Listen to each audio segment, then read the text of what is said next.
Welcome to tonight's live stream. We are live on YouTube and Facebook. Some live streams on YouTube may only be available for a short period of time, and then an edited version of the live broadcast in its entirety or in part may be available within a few days on the Let's Talk Riding in the Ozarks podcast, which you can still watch on YouTube. If you're catching this podcast later and you'd like to participate in the recorded live audience, just head on over to YouTube and subscribe to the channel. Make sure you click that bell and set it to all so you'll get notified when we're going to go live. Now let's get into the show. I'm your host, Mike, and we have Firecracker and Bagger Bates here joining me. In this episode, we're going to talk about the Ozarks Camp Out, the Cassidy Bike Run, Harley Davidson's homecoming event coming up next month with the Great American Convoy headed in there. And we're going to talk about if Harley Davidson got these new CVO models right. They came out the day after our last live, so we haven't got a chance to get together and talk about those. So I guess we'll start out with the camp out. For those that don't know, we have a camp out this weekend. If you're in the Ozarks area, day's ride or whatever, and you want to come, you feel free. Everybody's invited. This takes place at Big Rock Candy Mountain in Jadwood, Missouri. You can call that phone number right there, and it's on my Facebook page. But if you give them the code RTO, you'll get 15% off on your reservations for whether it's tent camping, RV, cabin, whatever. I don't know what all they have left, but I know they had some stuff left the other day. We talked to some people. Steve, you're not going to make it down for that event, right? I'm not. No. Yeah, you suck. I do. And I think we all know what I suck. Yeah, something with the nipple. That's exactly right. There's two of them. So I pulled up the website for Big Rock Candy Mountain. We'll talk about this real quick because I had some questions about it. People asked some questions. So I'm not going to spend a lot of time on it. I know it's only going to be people that are semi-local that are going to come, but I think last time I looked on Facebook, we had 29 people that had, confirmed they were coming to the Facebook event. I think there might be more than that because I've talked to some people whose names are not on that list. Bert the Biker Dog's planning on being there. So he's coming down. Bowman, a few other people. I don't know if Ozark HT Riders is going to make it or not. I need to check with him and see if he can make it. But I'll share with you guys the website for this thing. Did you say Big Rock? Mm-hmm. Big Rock Candy Mountain. Okay, I wasn't sure if I heard that correctly. You did. There's a song, I guess, by that name or whatever. But it's a real nice place. They have an on-site bar and grill. The shower houses and has like a laundromat in it, and it's like private showers with the bathroom all in one. There's like 4 of them. Playground for the kids. They've got RVs, cabins, tents, in-ground saltwater pool on top of a mountain. You can see here and kind of in this background that there's not a bunch of hills or anything else. You're up on top of a Ozark Mountain, and it's a beautiful view up there in the morning and stuff. So it's a nice place. Is this a family-friendly event or keep the kids at home?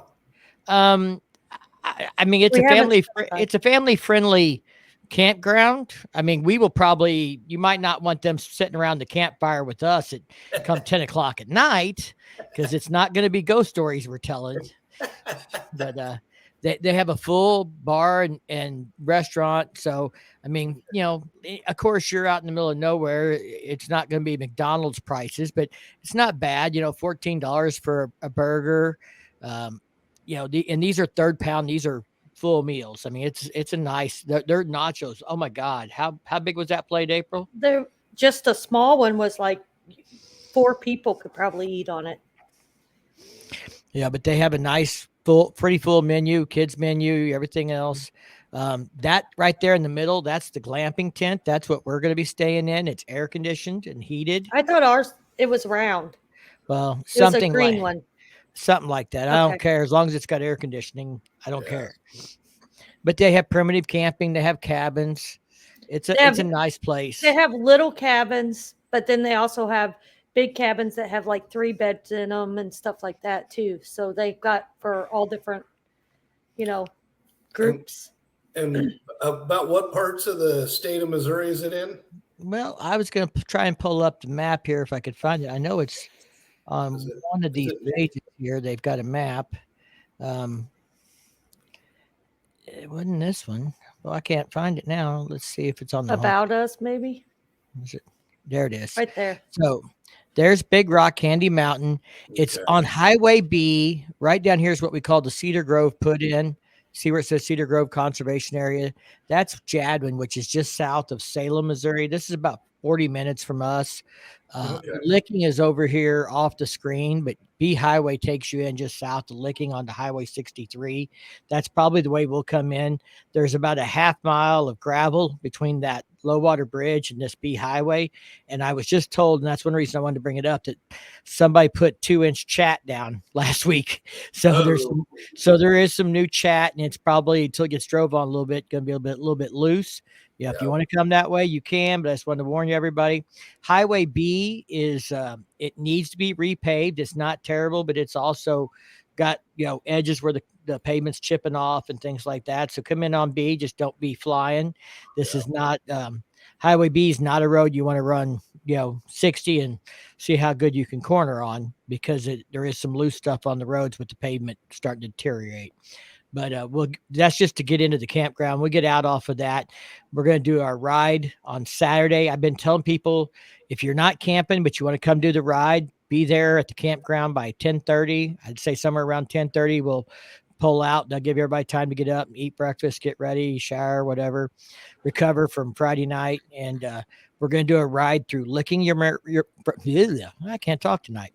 We're going to do a ride from Licking, Missouri through to Uranus, Missouri. And I've got poker chips made up. They're supposed to be in tomorrow that say, I survived Licking Uranus 2023. And you're going to miss out, Steve. You're not going to get a poker chip.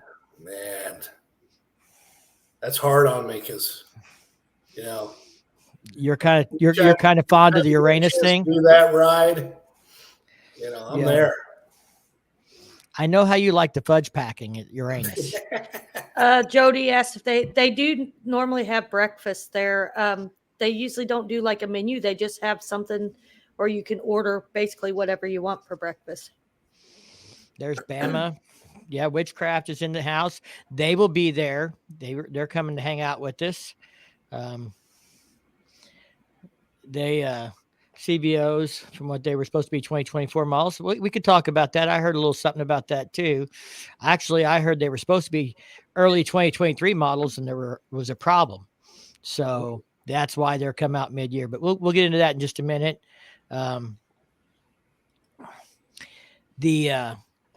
I guess besides the Ozark camp out, and just so everybody knows, I had some people ask if they had to confirm with us. I don't just show up if you want to show up. I don't need to know if you're coming. I mean, if you want to come, that kind of helps me have an idea how many poker chips to buy. I had 30 people on Facebook say they were coming, so I ordered 50. I didn't order 100, but hopefully I'll have enough for everybody. Later. Right. I can always order later, and people that I like, my friends that I know I can see all the time, I can give those to them later. People that come from out of town, I'll try and make sure they get the first 50. Mike Bowman's in the house. He'll be there. So besides that, it's the Cassaday bike run, first weekend of July. Me and Firecracker are going to go do that. Steve, I know you have a little experience about this, and you have a friend that goes there. Yeah, so Nick is the Kansas representative of Schmidt Law Firm, and has become a good friend of mine. And he goes to this event every time it's held. He said last month they had 1,700 bikes, and that's kind of what this thing is. Cassaday only has like 1,000 people in it. It's a small little town. No, excuse me. Like 150 people. Yeah, that's what I thought. And there's not much there. I mean, there's basically nothing there but some houses. And it's right on Main Street. You can't miss it if you tried. They used to have a Quick Trip there. I think I brought that up. He told me that Quick Trip is no longer in business. So they're going to have some food trucks that'll serve breakfast. I think the Boy Scouts Also have a pancake feed. It is a non-alcoholic event. Generally bikes start rolling in around 9:30, and then it's over around noon. This is a morning deal, and really what it's about is just hanging out with other bikers, checking out all the different bikes that are up and down the street. I believe CMA does do a 10 o'clock fellowship service. For those that are interested in that sort of thing. But I would also add that I would bring something to eat or drink. If there's 1,500, 2,000 bikes there, and you need something to put in your gut, there's not going to be any other opportunities other than you bring in something, unless you can wait in the lines for pancakes or something out of a food truck. So he did mention that if you are one of those types of people that need to have something in your stomach, bring something with you. The other thing I might add is make sure you've got a full tank of gas, relatively full tank of gas by the time you get there. Because although it's about 35 miles from Wichita, there's just not much out there. You're kind of out in the middle of nothing. So I'm hoping there's a gas station at El Dorado. That's where we're staying the night at. There is. El Dorado will have, all your fast food restaurants, plenty of gas stations.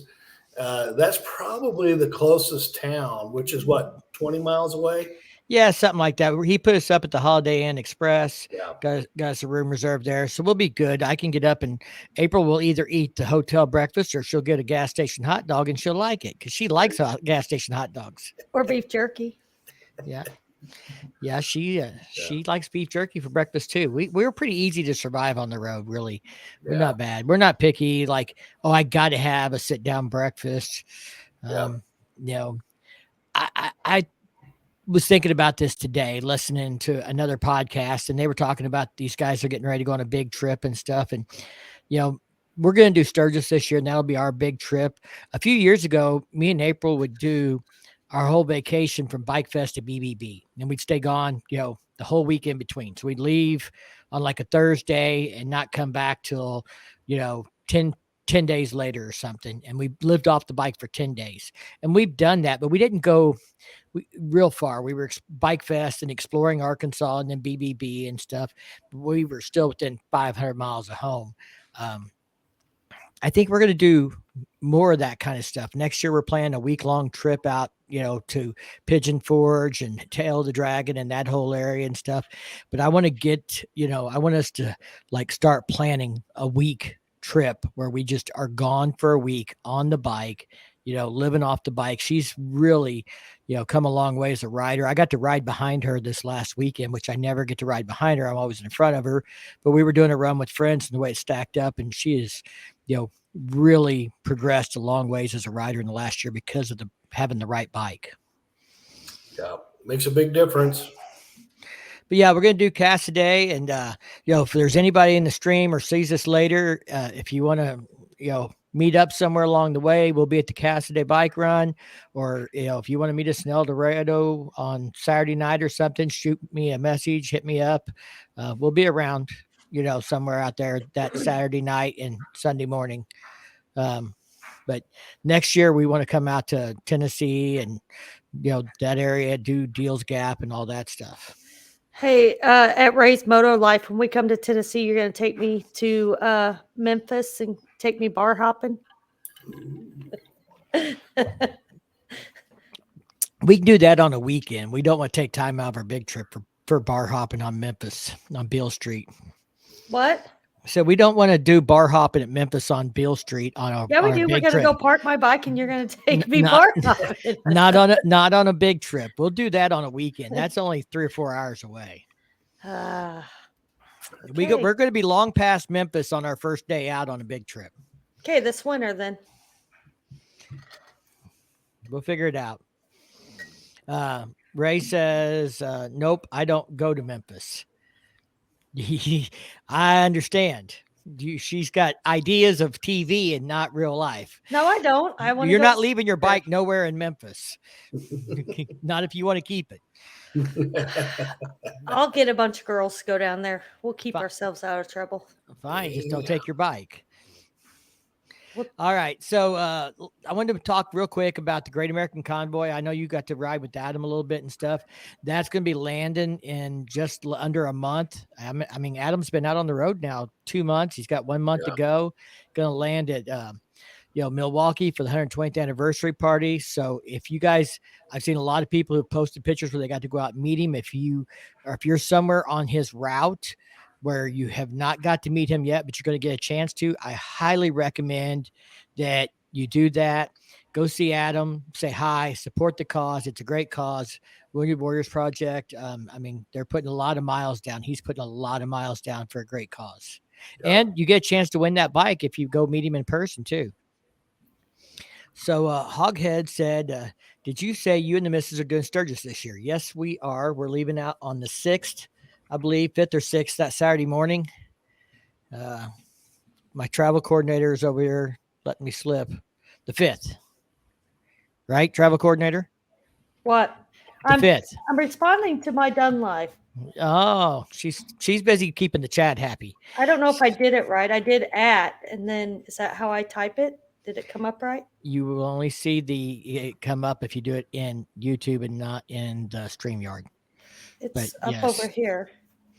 So I don't have it up over there, so I can't tell you. But anyway, we will be going to Sturgis. We'll leave out the 5th, get back on the 13th. We'll be up there from Sunday night to Friday night, and then Saturday morning we'll pull out again. So yeah, we're doing Sturgis this year. Also doing Bike Fest and Bikes, Blues, and Barbecue. And we'll know after that what else we're doing, if anything else. We might So be you- doing the 120th. We might. We're waiting to see. We're trying to fit that in. You're getting there the Sunday of the first weekend of the rally. Yes. Okay. You're That's leaving like a probably day or good. two later. Yeah, that's gonna be maybe my last day there. Hopefully, we'll hook up. Yeah, we're thinking about trying to catch Leonard Skinner that Sunday night at Buffalo Chip. Gotta love Leonard Skinner. Rod said, I'll see you at Sturgis. And he also said he was lucky enough to ride with Adam from Alton to St. Louis to Evansville. Had a good time. So, It was. You know what? It was really cool. I met a couple from Canada. They had a really cool story. They rode with him for quite a ways, all around the western part of the United States. Met a cool dude from Texas. I've seen him on several other videos that Adam's put up since. If you get a chance, go check it out. It's pretty cool. yeah, I mean, we met that guy in Eureka Springs that had just left St. Louis that day and stopped at the Cat House that night. You know, he saw Adam earlier in the day, then got to meet, and just by chance he looked over at the Cat House and he's like, "Hey, I know you," and stuff. And he just had Actually, a great they time. recognized me first. Okay. Well, that's because Well, all the guys are looking at the girls before they're Whatever. looking at the guys. He did say that he see me because he was turned towards me, and he kept thinking she looks so familiar. I think that is Firecracker, and then you turned around and he's like, "That is Firecracker." So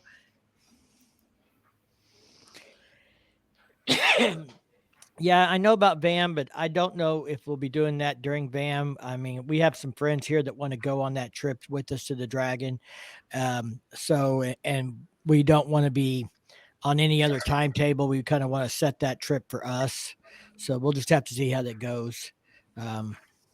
Me and the missus are showing up on the 31st, heading out Tuesday the 8th, might cross paths there. Well, I'm not that hard to find on Facebook or Instagram. If you do either one of those, you can shoot me a message on there. I'm trying to be responsive when I'm not on the bike and let people know. And we may have some meet and greets planned. I don't know. I know it won't be on Tuesday. Tuesday I have set aside for something more spectacular, something that I'm excited about. Firecracker is going to go along with me, but I think Harley Davidson is going to let me go out on a ride. I filled out all the paperwork. We'll find out, but I think it's going to happen. I'm going to go ride one of those new CVOs that we're about to talk about at Sturgis. Ooh. So I guess that's a good way to segment over to that. So Steve, did you watch the launch event? For the CVO? Yes. I did. I watched it. I mean, there's a lot of things to be excited about. And I have a question for you, since you're the guru. They checked off a lot of boxes on these bikes that we've been asking for. Do you feel like Indian with the Challenger, has that helped push Harley to be more creative and getting up to speed with technology? Because they did a lot of cool stuff. They checked off a lot of boxes, and I get a lot of feedback. I did a video. I think it's had 18,000 views, and so I got a lot of feedback from that video with varying opinions. And one of the questions I asked in the comments was, did they do enough to help justify the difference in price from a CVO from, say, a special? And here's my thing with Indian. I know people say Indian is pushing Harley to do better, blah, blah, blah. I still have a hard time believing that Harley gives a shit what Indian does. They sell 6 times more bikes than Indian, and that's not even necessarily accurate. It might be 10 times. Polaris, I've looked at their financials. They include a lot of other stuff in their on-road vehicles category, including some industrial and commercial vehicles they sell a lot of in Europe. So you cannot get a good number of how many motorcycles they sell. But I can tell you that they sell at least 6 times as many Harleys as Indians does. And the reality is that they're not even the top 5 for 600cc plus, in sales for market share. Honda's by far the biggest competitor to Harley Davidson. And, everybody wants to compare it to Indian because they say, oh, well, that's, if you don't buy a Harley, you're more likely to buy an Indian. But, electric windshield, that was the thing that some people are hung up on. They want that electric windshield. I think the electric windshield on the Challenger sucked when I rode it. I rode it and the Pursuit. I was not particularly impressed with them. They were, vibrate a lot. They did not make me feel real confident that they were well made, engineered and, finalized. Now, maybe an Indian person's going to, say I'm crazy, but that's just how I felt doing a demo ride. But other brands have done electronic windshields, and I hear they're better, better implementations of it, including Honda. So again, the monoshock rear end. A lot of people really wanted a monoshock rear end. They tell me how much better it rides. I know the new monoshock Softails, they say run, everybody that owns one loves it better. Firecracker loves hers. But I think good suspension's good suspension. And I think you can achieve good suspension with twin shocks in the rear without having to have monoshock. And they've upgraded the suspension. So we'll have to see how it is. Yeah, that's right. But, if you go out and look at King of the Baggers, Indian's not winning every race because they have a monoshock. They put Öhlins on the back of the baggers, and and the reason they didn't use a monoshock is because using a monoshock will require a complete frame redo. Right. They have done a complete frame for the touring line since 2009. A lot of people say it's well past due, 14 years. I'd say it's a little long. A lot of manufacturers are kind of 8 to 10 years and they do a frame redo like Honda. But, the question I see is, do they do a frame redo now for the Milwaukee 8, or do they wait and do a frame redo when they're going to do the Revolution Max engine? How close are they? If they know they're going to have the Revolution Max engine in a bagger in the next 2 years, and that's going to have to be a new frame, then why would they invest in a new frame for the Milwaukee 8 knowing its shelf life is 4 or 5 years? They just stretch it out. So I think that's why we haven't seen a monoshock. I think that's why we haven't seen a frame redo, is because they're going to stretch that out a few more years and get to the, Revolution Max. And they may run the Milwaukee 8 and the Revolution Max both for people that don't want one or the other. Some people are absolutely against the Rev Max or whatever, but I think that's probably the holdup. Yeah. Would you say the three things that pop up to me are the inverted forks, the new electronic display unit, and the 121 motor? Yeah, Those seem to be what I thought was really well, and then of course the water cooled. right. And it's a new water cooling system. So firecrackers, over here paying attention to the chat and talking to people and stuff. Looking But pretty. but she's also, she doesn't get into these conversations. We're getting the numbers a lot, and I'm trying to get her included in this. Tell everybody why you could care less about the new CVOs. Give your perspective, because you do represent a segment of Harley Davidson's customers based. Why do you not care what these new CVOs are, and no matter what they do to them, why are you not interested? Because I'm not ready to buy a new bike, and I'm not ready to go to that big of a bike. I'm comfortable where I'm at right now. Right. It wouldn't matter if they put magic beans on it. She's not buying another bike, and she's not buying that big a bike. Touring is definitely, I looked at some numbers. I'm thinking about trying to put these or work these into a video to help share this, but touring's their biggest segment. I would say from what it looked like, they sell 4 touring bikes for every,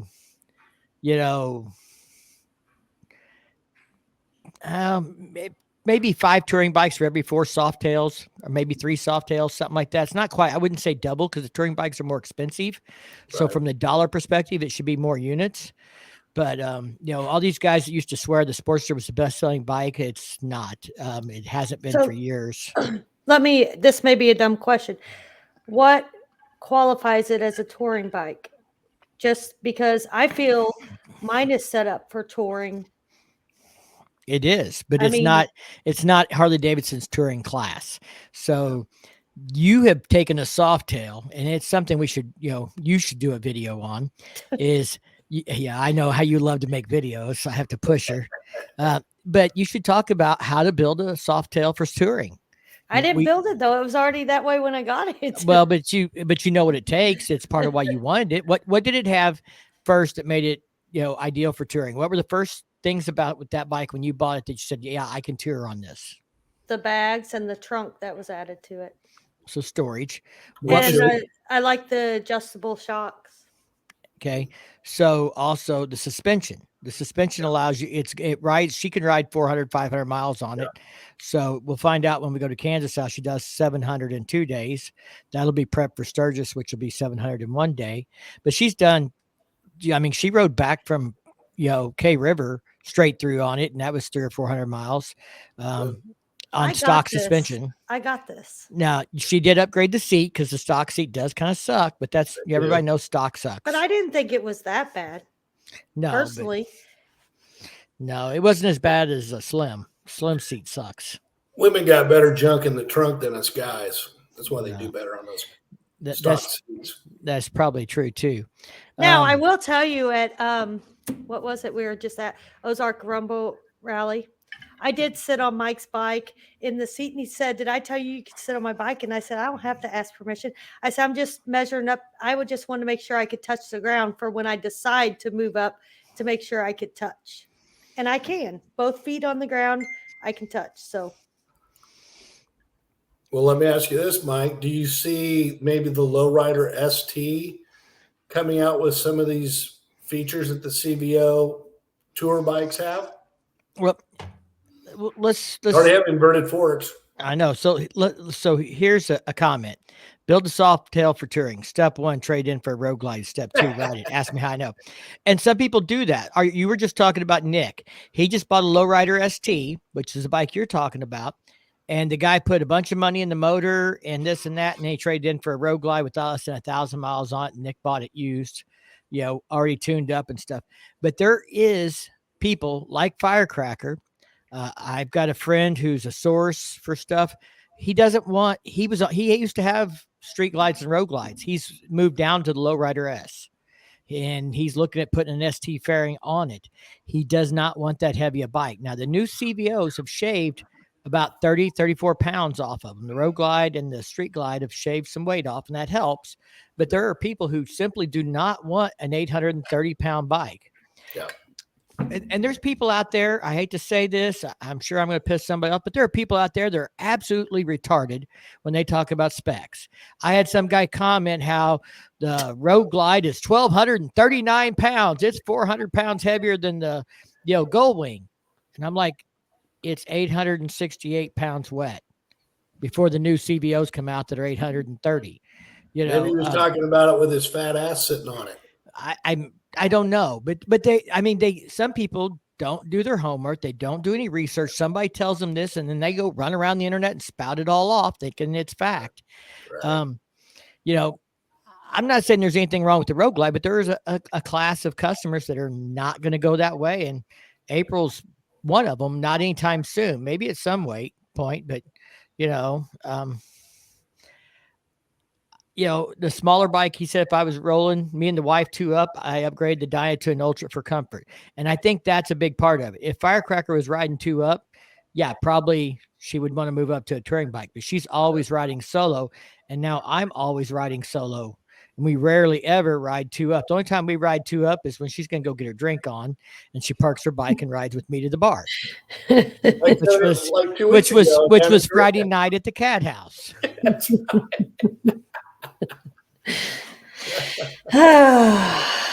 Yes. I think there's drinks were had, booties were shaken, butts were smacked, and it's all been recorded for posterity as a short on Riding in the Ozarks' channel. It is in the history books forever. We can officially say that Firecracker got cat housed.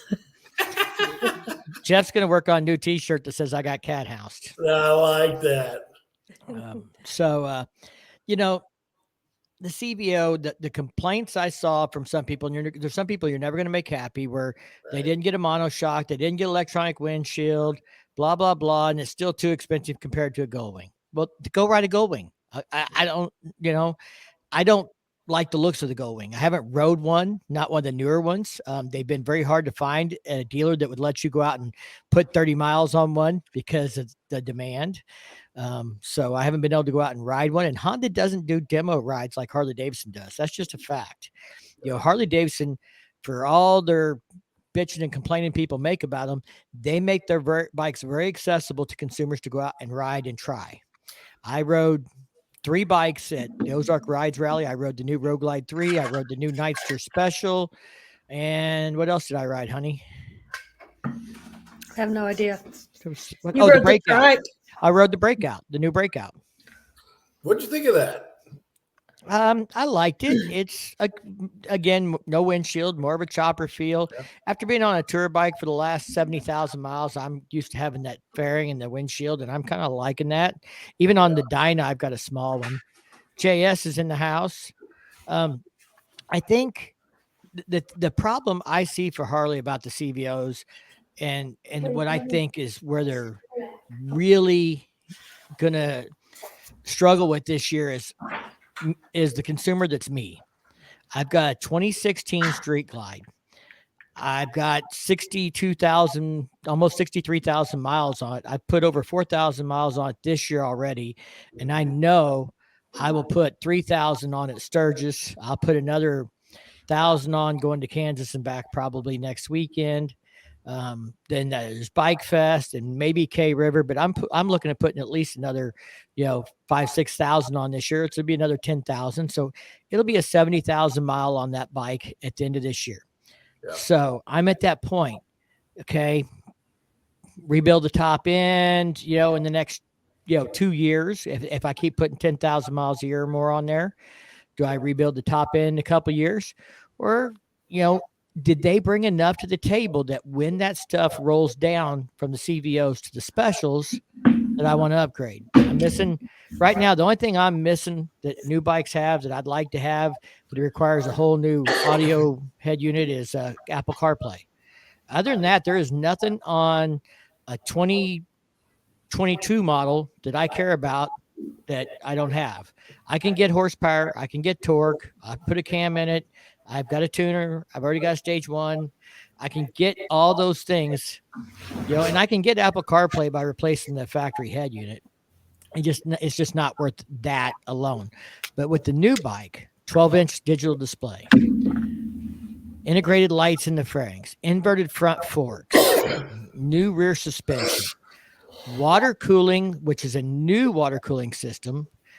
If anybody's not paid attention or seen the diagrams, the new water cooling system takes the cool water to the rear head first and then circulates it forward into the front head, which gets more air cooling. So the rear head typically is get hotter. So they're applying the colder water to the rear head, which is hotter first, and then circulating it forward. And they also have an exhaust fan for the water cooling that blows the hot air straight down under the motor instead of whatever direction it blew before. Balls. Yeah. Well, and it's new heads with better water cooling, they say, around the exhaust valves and things. It's not a new technology, it's just a better design, another iteration of it. So, I'm thinking it'll be next year or the year after that, this stuff has to come to the specials. I mean, what happens if they, like everybody like me right now? Well, I'm not buying a CVO either way. But now I'm starting to wonder, am I buying a new special next year if it comes with the display and the inverted front forks and the water cooling, the 121? If that comes out in the special next year, is it time to upgrade? And, if I'm thinking about 70,000, 80,000, 90,000 miles in the next 2 years, maybe with these changes now, I'm more likely to upgrade than I was if they had not made these changes, these iterations. Totally agree. First, we got to build a house. A shouse. Sorry. Shouse. Cat house? Oh. He's not answering me on that one. I was reading comment. He says Android Auto is overrated. He hits a bump and it goes out. When I win the lotto or the kids get out of the house, I'll upgrade. Yeah, money's always a concern. My 2000 has everything I want. If I'd like to get CarPlay, I could add it. Still way cheaper than a new bike. Yeah, a new head unit's way cheaper than a new bike. And I could do that. And, that was probably the direction I would look if I really cared about it until, I'm a 103. Now we got 135 foot-pounds of torque from the factory. I don't have to do a stage one, all new suspension, At what point do you want to, keep putting in upgrades and investments into your existing motorcycle? If I only had 20 or 30,000 miles on this bike, that'd be fine. But at 10,000 miles a year, I'm thinking if you get a new bike, you're not selling that bike. I would trade it in. That may be the one. No, I think you're going to keep it. That way, if I want to try moving up, I can try it first before I buy a bigger bike. Oh, so now I can't. So in other words, you wanted me to keep a $15,000 trade in, so you have something to move up to and don't have to buy anything. Yep. And I can just eat the bigger payment myself. Yep. I've got a better idea. Your channel's getting so good that Harley's going to just give you a tour bike to ride for a year to see if she likes it. I might be able to get them to give me a rental at Eagle Rider for a weekend. I don't think we're getting anything for a year. And somebody pointed out that two complete engines are cheaper than CVO money. Yeah, and I'm not talking CVO. I'm talking a special with no add-ons, no nothing. When I buy a bike, I buy it bone stock. I don't pay for exhaust. I don't pay for tunes. I don't pay for anything. I don't finance any of that. I'm buying the bike. I'm making payments on the bike. Any upgrades or anything else, I got to have cash money for, find a way, whatever. I'm not building that into my payment. That's just not how I do it. All right. So you buy your special with all the new goodies on it. Do you buy a black one? Probably. I'm still going to do Vivid Black, and you'll see why in an upcoming video that it may be out by the weekend. And Mr. Dunn Life said I might not with some of the videos he's posted. And I'm going to give Harley a little props here. I've had concerns at times that I get blacklisted for some of the things I've said, but I have good reason to believe that has not happened and is not likely to happen as long as I can, and I think it's because I try and be fair. I don't report anything that, isn't facts and numbers that I can back up and then maybe what I feel to be reasonable assumptions based on those numbers. I think the CVO, I was told, was the reason there was only one CVO at launch is because these other CVOs weren't ready.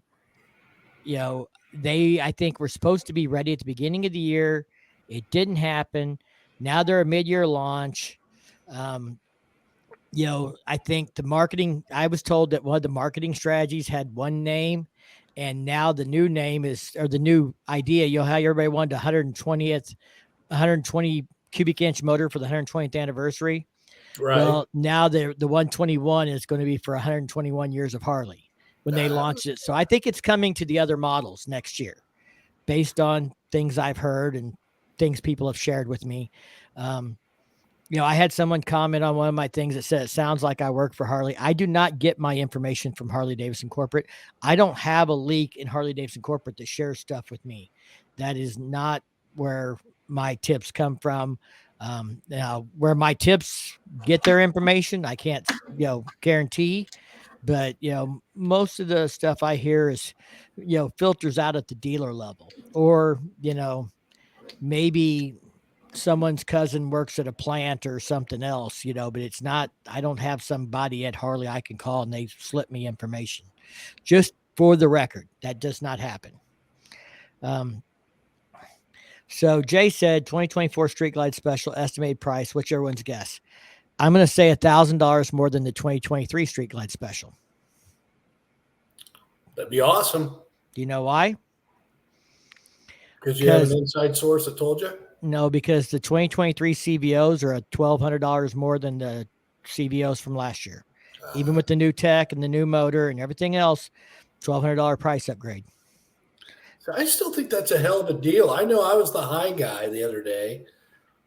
I just thought with all the innovations, it was going to be expensive. And I said the same thing. I agreed with you. Yeah, I think that price point at all. I think the thing is, R&D is something we're paying for every day with every purchase.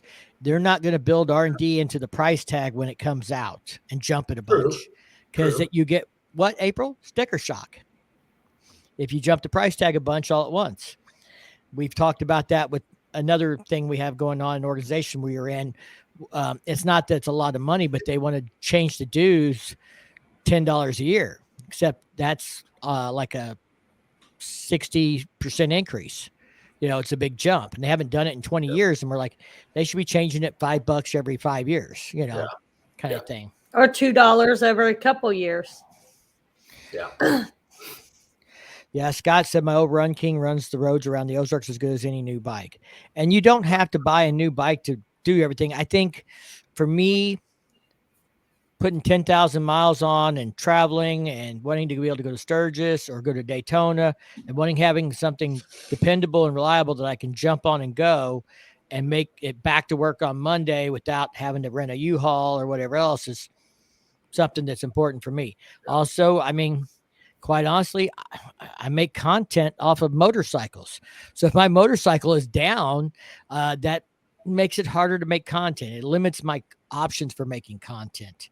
For those that know, I have a second motorcycle. It's going to get some upgrades this winter and it'll be roadworthy. And it's getting painted the same color. That's not your motorcycle. It doesn't matter. I'm getting it back in the end. So it's getting painted the same color. How I pay for it and she's going to get it in the end. She might get it in the end. You wait and see. Once you upgrade, I'm going to buy it right there. So I think CVOs are going to get new models next year will get some of the technology. I don't know if they'll get it all. I sure hope so. I think the things you have to watch are, can they afford, they make a 107 and a 114 and a 117 right now. And then they're going to make a 121. 4 different engines. That's Yeah. a lot of production line to deal with, which one gets which motor, and for buyers to understand why this one's only got a 107 and why that one's got a 117 and why this one's something even else. So I think they will at least do away with the 107s. Yeah. I think you'll have 114s and 121s maybe, or you or 114s and or maybe you'll have 117s and 121s. I don't know. It's at some point they've got to filter that up to the newest technology, and they've got to eliminate one of those 4 motor platforms at least. Yeah, I agree with you. The 107 seems like the logical choice to get rid of. Yeah, Maybe even the 114. Go to a 117 and a 121. Yeah, I guess we'll see. I'll know more after I ride one, but the numbers on the 121 are pretty hot. I mean, 135 foot-pounds of torque. I think 125 horsepower. I think that's what I said in my video. I didn't go back and rewatch my own video, and quite honestly, it's been 2 weeks, and so. But I know those numbers are close, and those are pretty strong numbers from the factory. I mean, what's that? Due to the aftermarket. I mean, there are going to be guys that always chase horsepower and torque, but Firecracker, I mean, have you been concerned about with your 107 getting, more horsepower and more torque? Have you been pounding me to get you, your bike's too slow? No.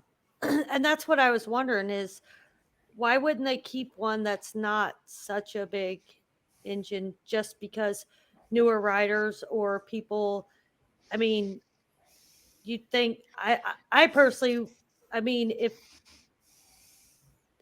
as a new rider, if I was going and buying a bike, I would probably want something not that big personally, but Harley's numbers are always at the crank. They're numbers that they present in their press information. So, and I think that the problem is April's exactly what the Sport Glide ran into. People saw the Sport Glide with the 107 and they saw the Lowrider S with the 114. They both had inverted fret forks. They both had the same saddlebags. The differences were mid controls versus forward controls, which could be changed, and a and I different guess fairing most on of your the front of them. new riders are most likely going to go buy a used bike than a new bike, so they have a better chance of getting. But I don't know. Well, like he said, nobody wants the 107s, and I don't know that nobody's the exact demographic. I mean, you didn't care. You wouldn't have paid extra for a 114, but you're not the majority. But there are going to be more and more women riders. I think there is a demographic that is not hunting horsepower and torque, and who are satisfied with the way the bike runs out of the factory, but then well, the demographic for my channel is 70-80% men at least. right. And I think the demographic for Harley is probably close to that still. Yeah. So, 70 or 80% of the guys buying bikes are probably looking for horsepower. There's a smaller demographic that's not concerned about it. And so the 107s are the ones that are going to go because those models won't sell as well when there's another model with a bigger motor. I mean, I'm not trying to be mean, but here, how often are you going to be able to ride that? Well, maybe in Kansas you can ride it, going freaking however fast. Yes, I do. On a lot of the roads, like around here, you can't go that fast. So, I mean, you're paying a bunch of extra money for a bigger motor that how often are you going to be able to actually, I don't know. I have a different mindset than men, I guess, because you don't care about go fast when I feel comfortable at it, but I don't feel that my bike's slow in any means. But I guess everybody has their own. It does, and it depends on the type of riding. I think you'll see this when we go to South Dakota, that there's going to be a stretch where it's going to feel like the road is straight for 100 miles again. Remember going across the plains there? You're going to see some of that in Iowa. We'll see that next weekend. And when we go to Kansas, Jack says every day, I'm not sure which that's the answer Probably to. about riding the roads like I was talking Yeah. about. But there's plenty of guys who will ride hard. I'll ride a lot harder than you will if I'm by myself. But then there are like this last weekend, we were riding in a pack and April was riding in the number 3 spot and I was riding in the number 4 spot, and her 107, was keeping up with everybody in the pack just fine. Nobody was running off and leaving her. She didn't have to, have a bigger motor to be able to keep up. Not in the type of riding that we do a lot of the time. But there are people that want it. It's, they like the feel of it. I can't say I'm not one of them, but that's why I've got a stage 1.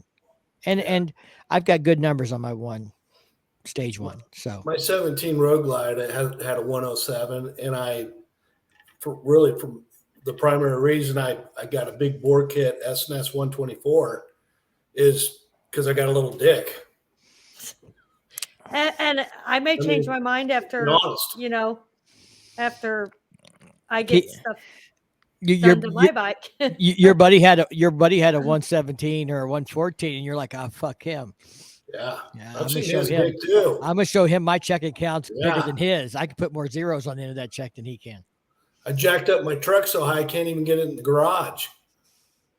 That's how little my dick is. Hold it. I've seen your car. You drive a hoopty mobile. It bottoms out when we hit a speed bump. Never gonna live that down. No. Damn it. But I think Harley has to bring the 121 next year to the specials. If they don't, I'm just not buying another bike for another year. It's fine that it came out for the CVOs first, and if they wait one more year before they bring it to the specials, then so be it. But I'm not upgrading before. Now that I know that 121 exists, there is no way I am upgrading until that 121 hits the special line. That if it's 2 years, 3 years, whatever it is, if I got to rebuild the top end to do it, to keep my bike running and putting miles down, then that's what I'll do. Hopefully I won't have that happen. I have no reason to think it's got to happen or will happen. But, if it happened and I needed it, then I would just rebuild the top end or whatever. If I knew the 121 was out there, I'm not buying a brand new bike until it comes to the model that I'm interested in. Yeah. Going from the 107 to the 124 kit that I put in, it's night and day. It's just, oh my God, it's awesome, the power. Dallas wants to know if you can take him out for pizza again. Pizza? We didn't do pizza. We did sushi. I know. Sushi, baby. We sound more like bikers eating pizza than sushi. So, let me ask you, Steve, the 12-inch digital display, no analog gauges. Do you think that's cool? Do you have any concerns? Well, what happens if the frickin' thing reboots? You got a lot of people out there that think it's cool, but it's something that easily can break, and then it's a pain in the ass to fix. So that's going to be a big question. It's awesome when it works, but if it breaks, how much is it going to cost to have it fixed? Right. So Hughead, my wife got a trike with the 103s in 103 in it, vertically challenged, a 2015 Tri-Glide, and it's a 103 with no problems keeping up. Yeah. I think there are people that chase horsepower and that want it, but I don't know that they have to have it to be able to ride the way they want to ride most of the time. Yeah. Wasabi instead of what's up. It's wasabi. Make it hot, baby. Make it hot. You had to be there. Next time you guys shall come hang out, Cycle Showcase. Maybe we'll do a sushi, reunion. Absolutely, that was a great show. I'm definitely going back next year. Yeah, and I think VVT's, what they're doing to try and keep the air-cooled bikes to meeting EPA. I'm not against, VVT by nature. I think there's going to be some interesting things about, from people I've talked to in the car industry when you try and do upgrades, or they're going to be VVT deletes, things like that. if you don't know a lot about VVT, I'm not a mechanic. I don't know a lot, but I've talked to a few people, and I did a lot of research on the Rev Max engine with VVT when it first came out. And one of the things it allows them to do is have a higher compression engine. So they can get a higher compression engine using VVT because they can retard the timing a little bit or whatever electronically to make it easier to start on that high compression engine. That was part of what I understood to be accurate. If I'm wrong there, then I'm sure someone will tell me. The internet's great at telling me when I'm wrong. Yeah. But the new CVO is a prime example. It's 11.4 to 1 compression versus 10.2, I think, on the previous engine on the 117. So they got a higher compression by what I would say is a fairly significant amount. And that's why they're getting those horsepower and torque numbers out of it. So, does it hurt having 135 foot-pounds of torque and 125 horsepower? Is that going to hurt aftermarket? Are people still going to feel the need to buy exhaust and tuners and intakes and cams?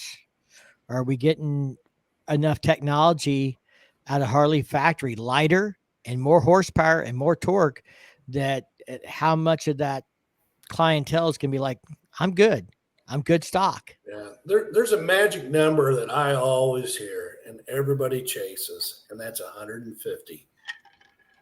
The guys that want to go fast want that 150 horsepower, and I think they're still going to buy the cams, and they're going to do the head work, and they're going to keep spending. Now, do any of those guys ride in Northwest Arkansas, Southwest Missouri? Not very long. They don't run 150 horsepower most of the time down here. What kind of a tree?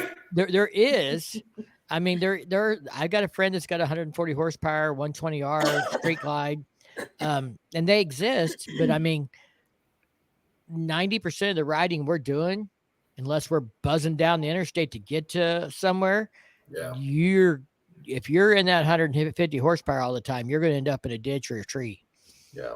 There's not enough room to open it up. People wanted the wheel, not the crank. Yesterday. And I was doing that on Gigi, my little Slim. Tweedle, I get that the crank versus that, but when I say I've got a friend that's got 140 horsepower straight glide, that is at the wheel on the dyno. It's a 120R engine that's been built. He built it, and then the customer was scared of it, and he bought it from the customer. I mean, so 150 horsepower can get there. We can get 130, out of a 114 or 117 if you do the right things to them. What I'm getting at is where I live, I got 116 foot-pounds of torque and under 100 horsepower, and I can still outrun most of the pack. There's very few guys that if I'm up front and I want to get on it, they're going to keep up with me no matter how much horsepower and torque they got. They might catch me on the straightaway, but they're not going to drag floorboards with me through the curves. Yeah.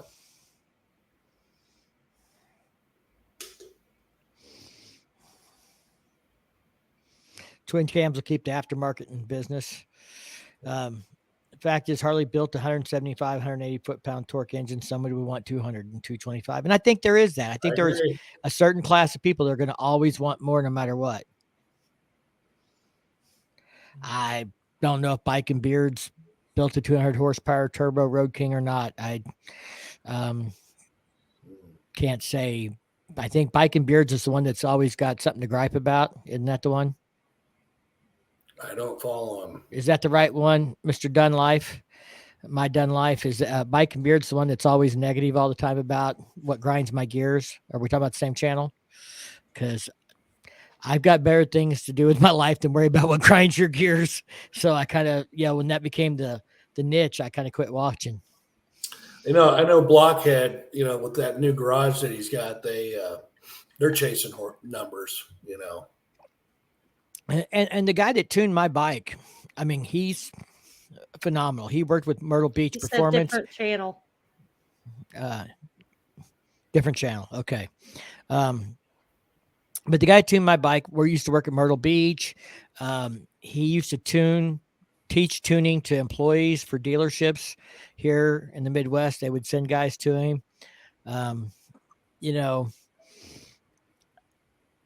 I don't. They're always going to have guys that want to drag who want numbers because they want numbers, and if they've got the money, then that's great. But I mean, I think there's a lot of consumers who want to be able to get out and pass without having to downshift, and really that's it. That's what they want. They don't really care if it's 100 horsepower, if it's 120 horsepower. They don't care about the numbers. There are a fair amount of customers that just want it to ride a certain way, and they want to feel like that when they got the power or they need the power, it's there. Yeah, this guy here, you can't trust anything he says. I'm just telling you right now. I've known him all my life, literally.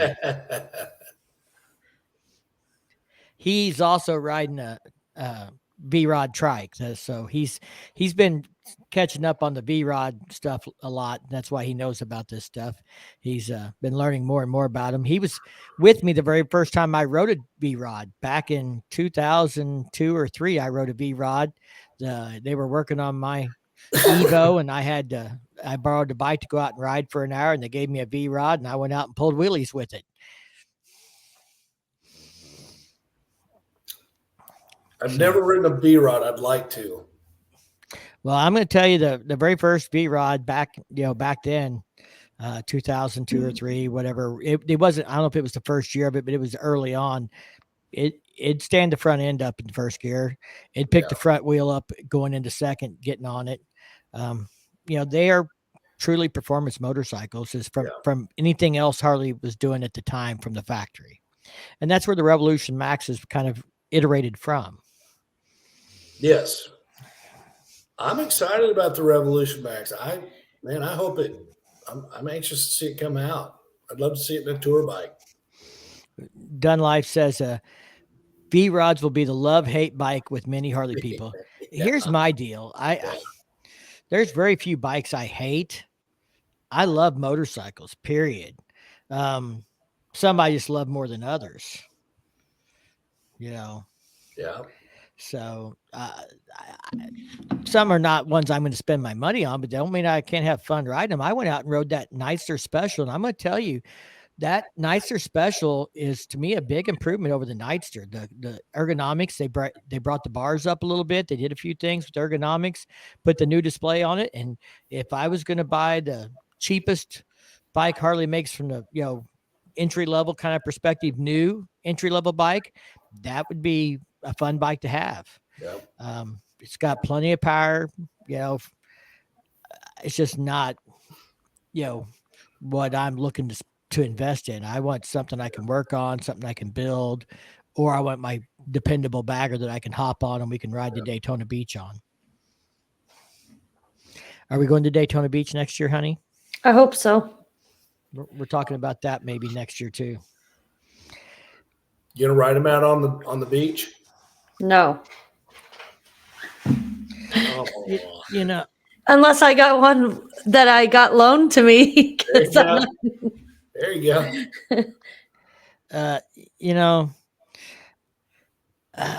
It's my buddy Dallas has a variety of motorcycles. So when I want to ride something different, I'll go ride one of his bikes.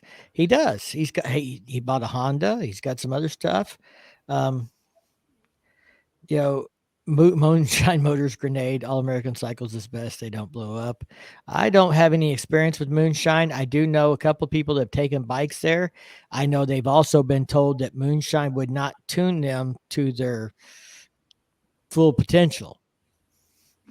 I can't say why. I'm selling your Ninja, Ray.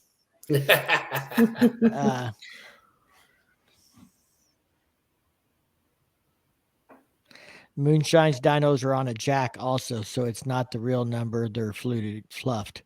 I don't know much about Moonshine. The guy I know, his dyno's mounted in a trailer. He used to work the circuit and go to rallies and do dyno tunes. He worked for Harley Davidson. He took his with him when he left. Riding a BMW is like having a fat chick, fun to ride, but you don't want your friends to see you on one. Well, Scott, I'm going to tell you, I made all my friends wait on me while I rode a fat chick at Bikes, Blues, and Barbecue on a demo ride. because I went out and I rode the R18 bagger and I liked it. I hate to say it, but if Harley Davidson closed their doors tomorrow, I would go buy a BMW R18 probably before I would buy an Indian.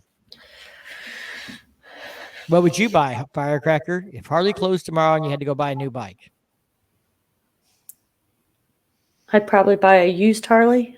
They're not going to close, so I don't have to worry about that question. That's true. I take a strong look at the Kawasaki Vaquero. A lot of people want to say that Harley's in trouble and they've gone this way. And, I think the numbers we're going to see this year are going to indicate, I think now that CVO has been announced, I think there's a lot of buyers that are going to hold. Like, if they were on the fence, if they weren't really sure they were going to buy a new bike this year, they're going to hold till that 121 comes now. I mean, I could see this play actually hurting sales for a year or two. Maybe I'm wrong. Yeah. Jay said, whoops, it moved on me. Screw that. I rode a BMW 1150 RT to Alaska and I loved it. I believe it. Yeah. It depends on the BMW and what kind of riding you're doing, but I love motorcycles. I love my Harley. Absolutely love it. But, I love motorcycles and, I don't know. Buying used bikes, nothing wrong with that. I bought used bikes. I told Firecracker her first bike should be a used bike. Scott said I would buy a used Harley before a new BMW. All I can say is, Scott, is if you get a chance to ride an R18, just try and be open-minded and ride it and see what you think. Would you buy a Indian before you'd buy a BMW?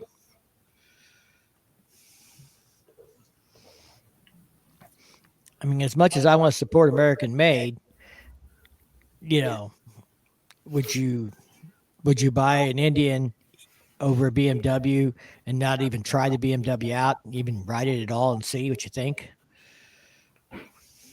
I think if I test drove a BMW and an Indian Challenger and I was happy with both bikes, I'd probably go Challenger. Support all American made. Yeah, I think it's a pretty cool looking bike. I'm a road glide guy. I like a fixed fairing, so maybe that's part of it. Yeah, I knew there was something about you that wasn't right, but well, there's a lot of them. Anybody that admits they got a small penis on the internet's probably not playing with every, all the bulbs probably aren't lit. I buy a Victory. That's the same thing as buying an Indian. They're all Polarises. I think everybody should try to test ride everything. Try it once, but Indian for sure. All I can say is I was surprised how much I liked the BMW. There are things about the Indian that I've disliked. There was not anything about the BMW I disliked other than the fact that they freaking disabled the radio for the demo ride, so you wouldn't be jacking with it while you're riding. But other than that, well, I guess I didn't like the shifter peg, but that particular model. It had a different shifter peg on it. That's an easy fix. Oh, he meant Polaris. Yeah, he'd buy a Polaris. I can't remember the model number, but I ride with a buddy who has a BMW that's the sport touring bike.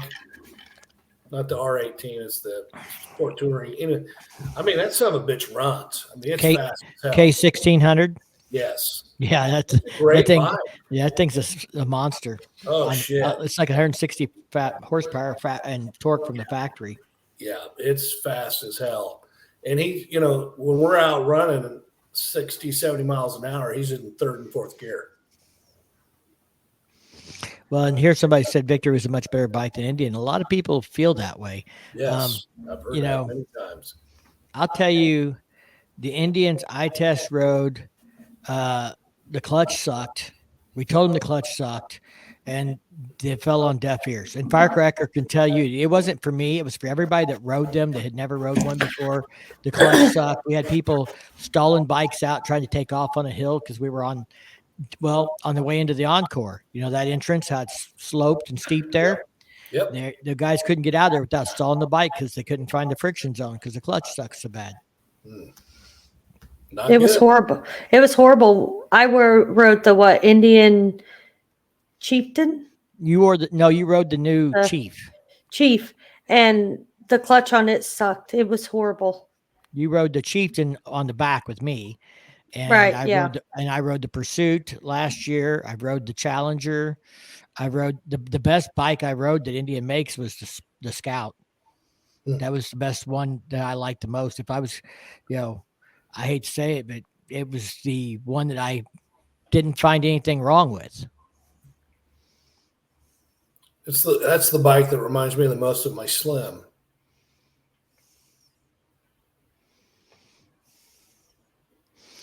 Well, I don't know. I don't have all the answers, but I do think that the CVO launch brings up a interesting, condition for Harley. There are going to be riders like me who are now not going to buy a bike until that 121 comes out in the special or whatever they can afford. So if sales are down, is that because people don't want to buy a Harley or because people are waiting for the 121? When you look at the sales numbers, I know there's this channel that's going to say it's because people are boycotting Harley because that's what he wants to say. But, the reality is sales going to be a problem now because people are going to wait knowing what is coming. There's definitely a possibility that could certainly happen. And I got to think that somebody in corporate's already figured out the answer of how they're going to deal with it. I would hope. Well, I guess the question is, do you think they would have given us as much information about the CVOs as they did if there had not been these leaks? Would we have known anything before middle of July when half of the sales are done if they had not had these leaks and they had to, maybe address that in some way? I mean, that's a great question because I think you could see it going either way. It could be a genius marketing plan on their part to leak the info, but then it could be the other way around too. So, I don't know if we'll ever know. Right, sales are down, but profits are up per unit. But profits would be up even more if sales weren't down, because they're already doing it per unit. So there's somebody who's going to look at it and say, well, if sales weren't down, you would have made this many more millions or $1 billion.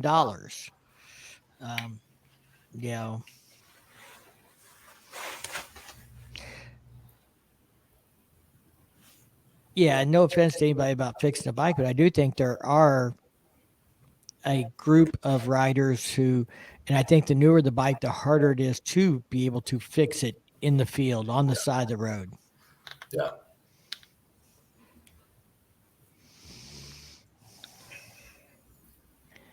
So. I agree. The 114 is a great motor, and I don't know if the 17 is just as good, but I'm not bashing on the 114. Right. I've ridden several, and I've been very happy with the performance. Right. And I think there will be people who will not want the variable valve timing. There are people who will buy a bike this year because they don't want the 121 variable valve timing. Yes. So, I don't know, but there will be people who are not tinkerers, who are not going to worry about upgrading, that will be okay with just waiting and getting the 121 and not having to spend money on cams or exhaust or things like that. And profits are up due to price increases, but also to mix. Mix is a part of the dilemma. They're pushing more and more touring bikes, more and more high-end bikes, cutting margin on the low-end bikes. They're selling, even though I would call them low-end, $14,000 Sportsters are low-end now. And, they're more worried about selling $30,000, $35,000 touring bikes. We don't talk much about the Sportster S. Do you know much, Mike, about the numbers? Do you know, has Harley shown how many Sportster S's were sold last year? They do not give out numbers by model. The only way you'll find that is if there's a recall that's specific to that model. So, like touring models, you might find out if there was, like when they had the brake recall on the touring models, they'll say this many number of bikes were affected. That's the easiest way to find out for a particular model. The Pan America seat recall, they gave you a specific number for Pan Americas, but otherwise they do it by class, sport. Now the Pan America is off road, so you get the Pan America and the Pan America Special for now. Touring, things like that, but they don't try. They generally, it's very hard to find numbers that are more broke down than the class. Will you be surprised next year if they don't come out with a smaller motor? What is it, the 975? I heard it's dead. I hear it will not happen. Wow. Wagonator, me and the wife both have Indian motorcycles. Mine was Roadmaster. Her was a cheap vintage. Never had issues with clutch. My wife still has hers. Never had no issues with hers. Both were 2017. Yeah, we're talking about last year, wasn't it? We were talking about last year, the year before, the year before that. The last 3 years I rode them at Bike Fest. I felt the clutch did not have a very good friction zone. That it was all the way out. I'm not saying they were bad in the sense that they had failures. I'm saying they were bad in the sense of feel. It was not, maybe if you get used to it, if you buy one, you get used to it, you're fine. But people demo riding them, it was obvious when guys are starting to drop the bike because the clutch isn't letting out when they expect it to, and they're going too slow. And then, they're having a problem keeping the bike up. And if you think I'm wrong, then you go read the press release for the 2023 models, because Indian specifically says they fixed the clutch and improved the friction zone for the new models this year. So they acknowledged that there was room for improvement at the very least. So there was a comment made about the plant closures aren't affecting the CVO line, just other models. So the plant closure, if you didn't catch my video on this, is a brake line component.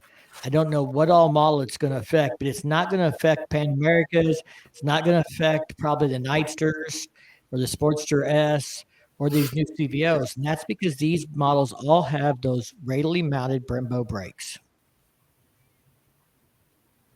You know what I'm talking about, Steve? Well, I mean, I know what Brembo brakes are. I mean, do you know what radially mounted are?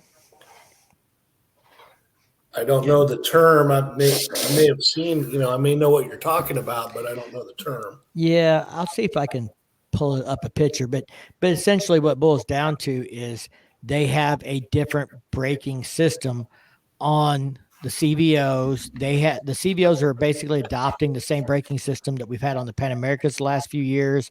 They've been on the Nightster S and the Sportster S.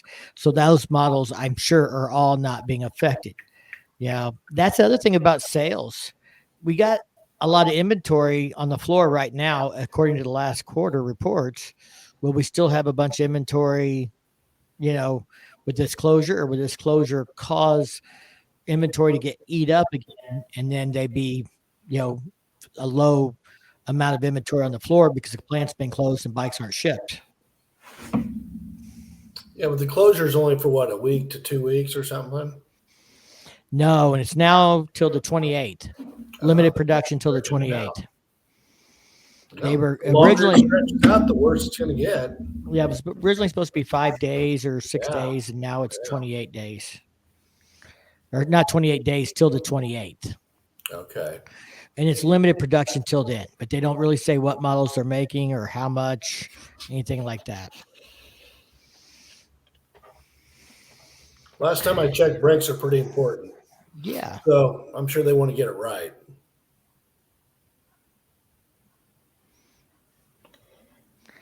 I saw a video today for someone who owns a 23 model, and they explained the HD doesn't have the maps yet for the stage 2 or stage 3. I don't recall which one, but dealers are selling the tuners. Well, if you're having it dyno tuned, there's no map.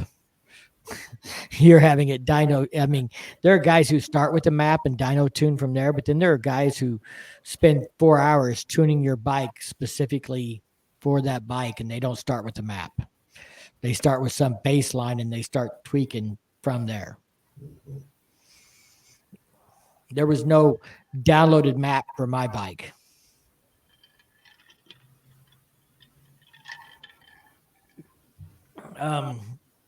So I guess we talked about the display a little bit, and I think that's another thing. I think, you know, does it bother you at all that there's going to be no analog gauges, all digital? Steve, you're a little older guy like me. It's a little bit of a worry. Oh, and another thing that I've got a concern about on this monitor. So I bought an aftermarket sound system for my Road Glide, and when the sun's hitting it a certain way, you can't read shit. So is that going to impact this new system? Are you going to be riding down the road and can't see it because of the sun glare? That could be a big problem. You know, it's on the Pan America. I know it's adjustable for the display angle to tilt the screen. I don't know on the others that it is. I know the Sinister S, they specifically addressed that in the press release, that it's supposed to be very viewable, like it can sense how bright the sun is and adjust the display brightness to compensate. So I know that technology is out there. Whether they'll have that in this, I haven't seen anything yet that says. I guess when I get back from Sturgis, I can let you know what I think, how hard it was. If I ran into it, it's going to be pretty bright up there. It's usually pretty clear days. Yeah. So, the other thing that I thought they would do, and I think most Road Glide owners would agree, it's a stretch to get to your fairing, you know, to make any adjustments, to push a button or whatever. I really thought they would bring the inner fairing in toward the rider and bring everything closer. And I was surprised that didn't happen. They have a model for that. It's called a Street Glide. Well played, sir. Yes, I think the inner fairings are too plain. They look like they're missing something. You know, Ray says I avoid warranties. Well, the Harley's still, you know, I'm gonna say this again for everybody that doesn't know. There's the Magnuson Act or whatever. It's been around for years. Tuning a bike does not void the warranty. Harley can say it does. They can say all day long it does. But legally, they have to prove that the aftermarket work you did caused the failure to void the warranty. If you have engine work done, you know, and they can't find anything wrong with the engine, but the oil pump goes out or whatever else, you know, but you didn't actually change the oil pump or upgrade that, then they can't say that caused it. You know, tuning's a fine art, and I know guys that tune to the edge. I mean, I know a guy, like I said, the guy that retired, he's like, you know, I'll take it all the way to the edge, then bring it back if you want, or I'll leave it on the edge. Yeah, I'll get you everything you can get out of it. So it just depends on the guy tuning it. I've heard dealers don't tune as far as, you know, independent shops will, because they don't want to avoid those warranties. They don't want to get in trouble. I can't say, I'm not a tuner, but, you know, Jay says the new hand controls will reduce the need to touch the screen with a bit of practice. I don't know. You're going to have a whole tablet with a whole array of shit up there now. You're going to be playing on it while you're supposed to be riding, paying attention to the road. I'm watching Netflix. Yeah, probably. You know, somebody's going to hack that. They will. They'll hack some way with Apple CarPlay or something else, Android Auto, to play some shit. Maybe not while it's moving, but at some point. I don't know. The display, as a guy who deals with computers and electronics, you know, computers are not perfect. I have people ask all the time, why did it do this? Well, because some guy who wrote a program to make it do stuff is human and he's not perfect. So therefore the program is not perfect and there's bugs in it, memory leaks or whatever else. It's hard to explain why shit does the shit it does. But depends on the grade of marijuana he was smoking that day.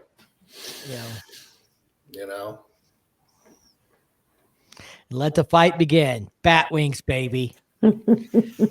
Hoghead Bill's on my side. You fucking shark nose guys. I know you can do Netflix with a USB dongle. I wasn't going to tell you everybody to go watch Monkey's video, but I think he did one video about that. And he was saying, don't do it while you're riding, but it can be done. And that's what I'm saying. Somebody will do it for this. Thanks, Chris. Appreciate that. So GUI is terrible around the motorcycle world. Goldwing isn't any better. I had all but talking it out the door 2020, and they said it would void my warranty if I installed a hitch, which stopped the sales in its tracks. So yeah, they specifically say in the Harley Davidson stuff, even after this whole thing where they got in trouble, that if you install a hitch, that voids the warranty. Well, and here's the other problem. Let's say that you get some work done and legally it doesn't screw up the warranty. You got fucking Harley Davidson Corporation to battle. So I think you got a lot of guys out there that are like, you know what? I don't want the hassle. If I go back to Harley and they start fighting me on this deal, they got a lot more money to play with than I do. Most of the people I know wait until their warranty runs out and then they start doing all their crazy shit to their motor. Shark nose aren't for short people. I'm not short. I'm just not tall. They're little dicks. That's why I didn't buy a fucking street light. I'm hung like you are. So I guess, I don't know, not to get into fairing tale, but the hitch thing and the warranty thing, going back to that, I'm going to share this. I haven't said this before on the internet, but the Highway King is going to have a sidecar. Harley Davidson will not tell dealers if it's going to void the warranty or not by hooking up the sidecar to it. But yet they told the dealers, order this color match sidecar to go with your Highway King. And when the dealer asked, okay, is this going to be like the hitch thing and void the warranty? They would not answer them. I mean, how would you like to be a dealer? And this is kind of why I did the video. If you haven't seen the video about his Harley Davidson screwing customers, it's not just about the price, but it's also about how they're treating the dealers. I mean, the dealers are their customers, and then we're the dealer's customer. So we're the ultimate customer in the end, but they're putting screws to dealers sometimes, and then dealers screw us, and it's this cascading effect. But can you imagine being a dealer? Harley Davidson says, we're going to come out with a bike this year. We can't tell you what it is. We're not going to tell you what it looks like, what model it's based on, but you need to tell me now if you want to order a color matched sidecar for it. And I can't tell you how much it's going to cost, but you're going to pay for it when it comes in. Yeah, in magenta pink too. But they couldn't even know what color it's in. Yeah, I know. But yeah, I mean, so, okay. Yeah, I got to buy a sidecar. I have no idea what the price is. I don't know what bike it's for or anything else. And you can't tell me if it's going to void the warranty if I hook the two together, but you're going to tell me I can buy one if I want to. Yeah, that's not good. Not good. Is anybody else hearing an echo when I talk? Once in a while, not very often. I did. Okay, we're going to do a test. Okay, I just muted you, so you can't talk, Firecracker, and I don't hear no echo now. Do you hear an echo, Steve? I don't hear an echo. Okay. I hear an echo now. No. Okay, now I'm going to talk, and there's our echo. Yep. It's coming from you somehow. I haven't changed anything. I guess that means I can get out of the chat. No. You gotta have straight to hell when you leave. We have to have eye candy. Damn right. I'm not that much eye candy. Could be if you wanted to You're be. getting an awful lot of comments on that picture I posted, Miss Eye Candy. That's my butt bent Well, over. yeah. Yeah, who knows what the price is, but I'm gonna guess. I heard 6,000, not color match, is what those sidecars run. So I'm gonna try and talk a little softer and see if that cuts the echo out. Can y'all still hear me? Okay. Nope, but now you're making me horny. Sweet nothings. That's what you're getting. Nothings. You go talk to Rosie. I'm gonna go look at that butt picture later. Shark It's nose not Rosie. much to see. I'll be the judge of that.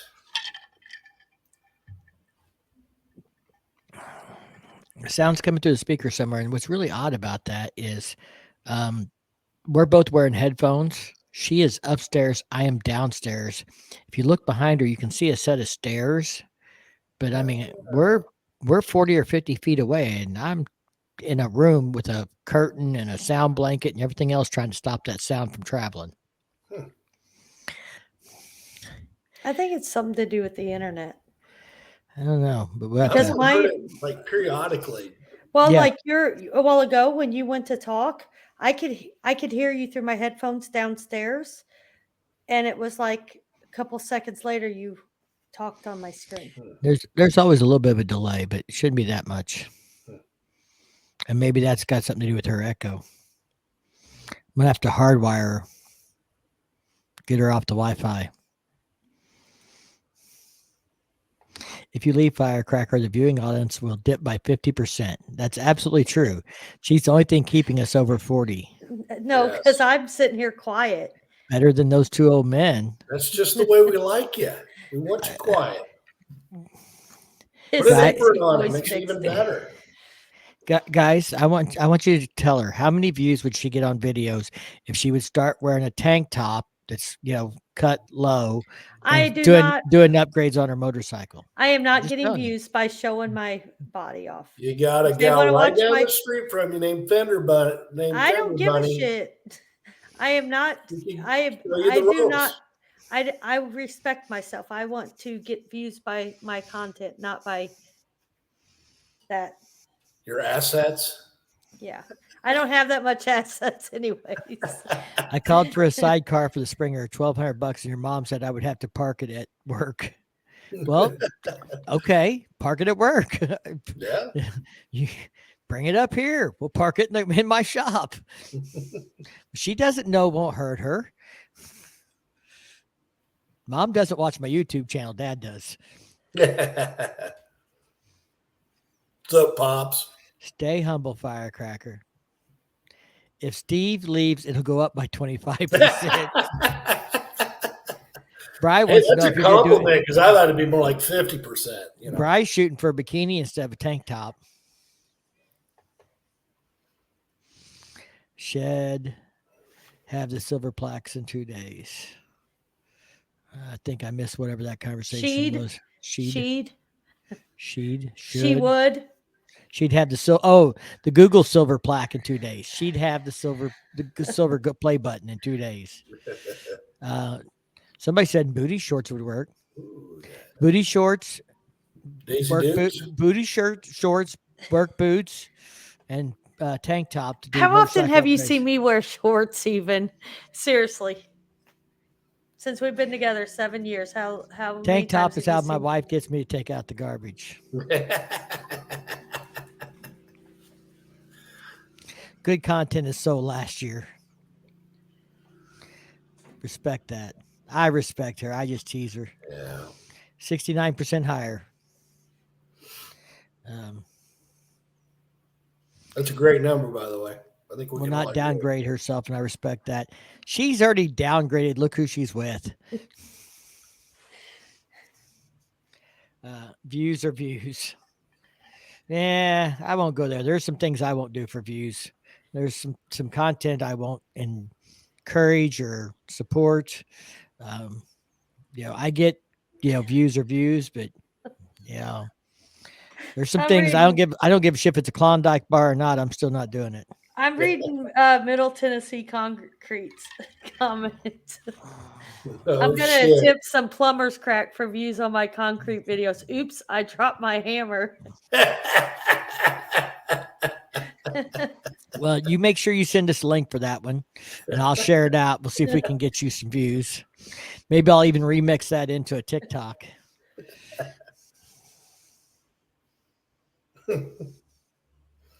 Talking about her button and the price. She'll party like a rock star, though. Yes, she will. Yes.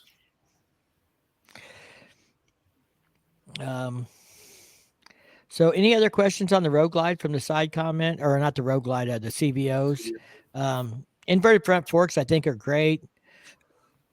New Showa components for rear suspension with the more travel is good. I don't know if it's great, but it's good. The digital display is modern, but I don't know if it's good or bad yet. That's my biggest question mark is the digital display. Do you care that it doesn't have an electronic windshield? No, not at all. But Steve, it doesn't have electronic windshield, and Indian does. Don't care. Mike, but if you have an electronic windshield, can you get a Clockworks for it? No, so you better stick with non-electronic windshield. That's right. We like our Clockworks around this house. I absolutely love my Clockworks windshield. Is it fully liquid cooled? I'm still confused on that. The heads, it's oil and liquid cooled, but the heads are where the liquid cooling takes place. There's maybe I'll try and post it on my community page tomorrow. The image, I saw an image that shows the route of the cooling through the rear heads first and into that, but it's only the heads that are cooled, and it's focused specifically on the exhaust valves because that's where most of the heat appears to be an issue based on what they've been doing. That's what they've been doing in the twin cooled touring bikes for years, is focused on the exhaust ports. This is a new revamp of that, but it is still focused on exhaust valves, exhaust ports, and it's a new twin cooling system that routes around and cools the rear head first and has a different exhaust fan or whatever fan for cooling. So that's what I know about the system so far. What happened to the Road King CVO? It's called the Highway King, and it's not a CVO this year. It's got an old looking seat on it and a fancy paint job. No Road King standard right now. I think that'll come back, though. I think that's just because of the Highway King this year, I hope. Do you think they would go to a 128 for the CVO and a 121 for the special? Not for a year or two. I don't think the CVO will automatically get an upgrade next year. I mean, we've had 117s in both models for the STs and CVOs the last couple of years. Maybe they would do next year a 121 ST and a 121 CVO, and not do the specials next year. Maybe you might wait another year before they go to the specials. I don't know if it'll be next year or 2 years, but I think it's going to happen. I just don't know at what pace. Has Harley ever made a stock 128? No, I mean, not a production engine. The 121's the largest production engine now, and that's not actually yet, but the 117 is a production engine. Anything else, they made a 110, but that was a Screaming Eagle engine that was in the CVOs. Then they made the 107, the 114, the 117.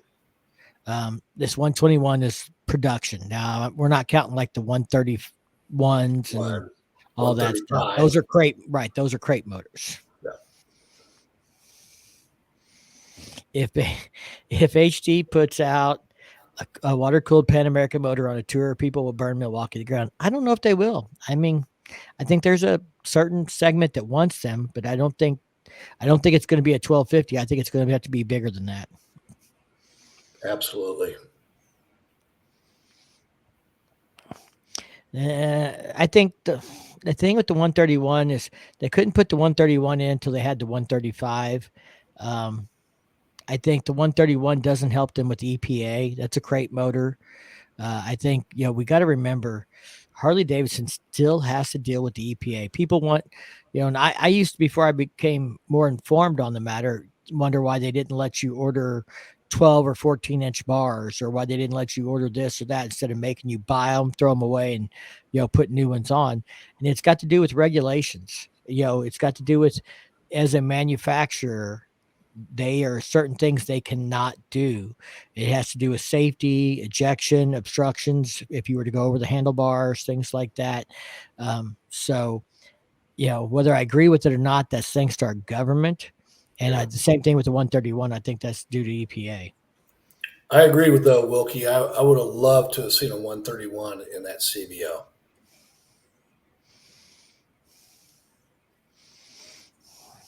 Nope. The last year of the desired CVOs is 2023. If they're going to be 2024s, because it sounds like they went bad. I'm not sure if I missed something there. Here's a question I'm asking: when does HD filter down the 23 and a half CVO features to the regular line? I'm thinking 2025. Also, how pissed are people that bought the initial 23 CVOs? Well, the only people that bought the initial 23 CVOs are people who bought a Road Glide Limited, and they're not offering a Road Glide Limited in these new CVO with the 121 engine. So I think if you really wanted a Road Glide Limited, you're probably okay. You might be like, well, because they're not offering it with the bigger engine. If you want it this year, then this is what you got. How long before that stuff filters down? I think 121s will come in STs next year for sure. I just don't know if they'll come in specials next year, or if we'll have to wait a couple of years to get them in the specials. But either way, I'm probably waiting a couple of years. I don't know that I would buy a special or an ST, but I might. I mean, if they put inverted front forks, the new suspension, the display, and the 121 in an ST, I might buy it, because the fact is, I don't hardly ever ride 2-up anymore. I could slap my Razor pack on there and a different seat on there. If we think we're going somewhere, and riding 2-up, I could slap my Razor pack on there anyway. Yeah.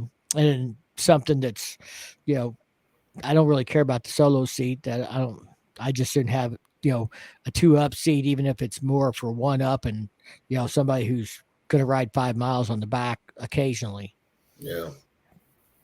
I mean, on Ray's last question, I think definitely there are going to be people that are going to be upset. Just like with anything else Harley does on occasion. A lot of people think the 114 will be standard. I think the 114 will be standard next year. I hope so. That or the 17. I'd be happy with either one. They call the Pan America. Yes, it doesn't have pan heads. No, nothing has pan heads anymore. Not really. Yeah, the exhaust valve heat issue screams back pressure from the EPA-induced problem. Yeah, it does. And it doesn't, that's our fault.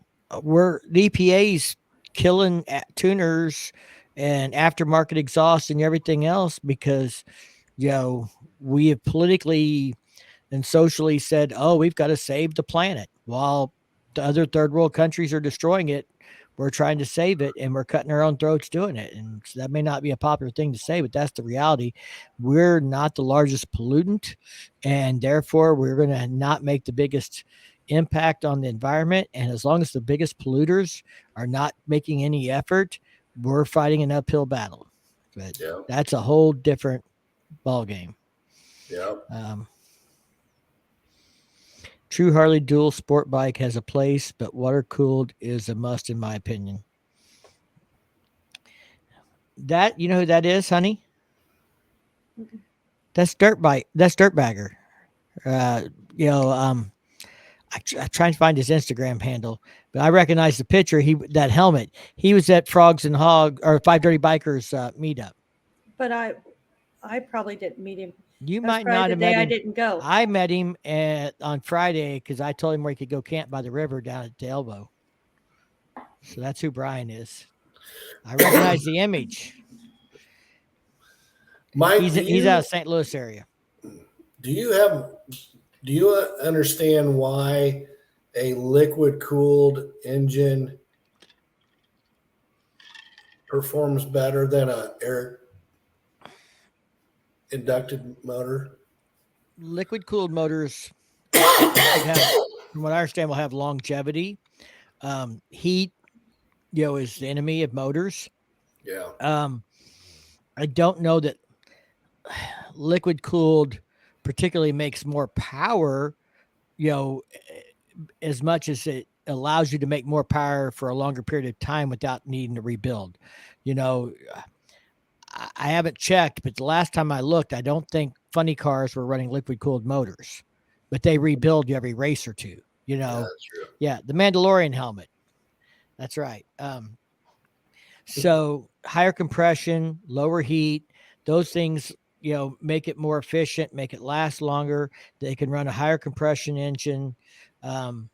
Those kinds of things that, with the heat, and it'll last longer and it won't tear itself up or, burn a hole in a piston or things like that. Well, and heat makes things expand, right? So maybe the motor expands the hotter it gets, and therefore it's going to break down quicker. And by keeping it cooler, it doesn't expand as much. Would that be a fair? Well, would that possibly be a way to explain it? I don't know that I am qualified enough to say one way or the other. I do know that, heat is the enemy, and that a water cooled engine can run higher performance longer before a failure typically. Okay. Heat intolerances go to shit. So anyway, my dad could probably do a much better job of explaining it than I could, Right. or someone who's an actual mechanic. Maybe Yeah. we should get somebody on the channel one night to explain it. But yeah, water cooling, allows the motor to perform efficiently and be more reliable and higher compression, get more performance out of it, So Yeah. I don't want to.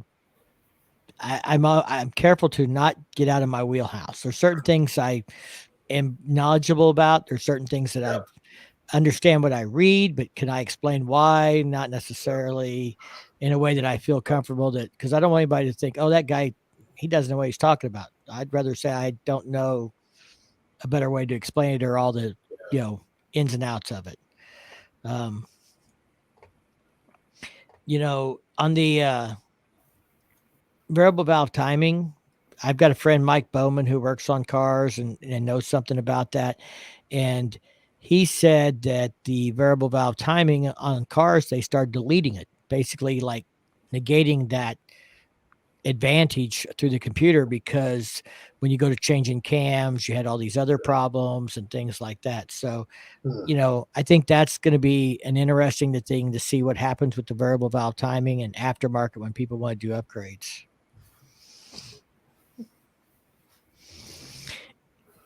Excuse me. Really curious on the new CVO. Question I have, maybe somebody knows, is the new body motor just going to be for the CVO, or is it for the new touring platform for the future? Straight road glide, blah. That's the debate. That is the question. We do not know. Nobody has said for sure.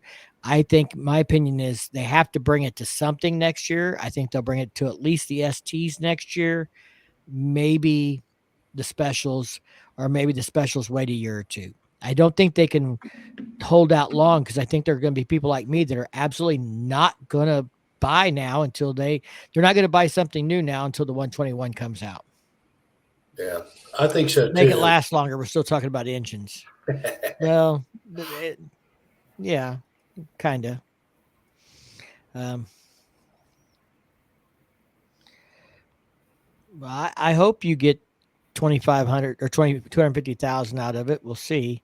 I mean, Hondas are known to get high mileage, but there are still, plenty of things that can go wrong.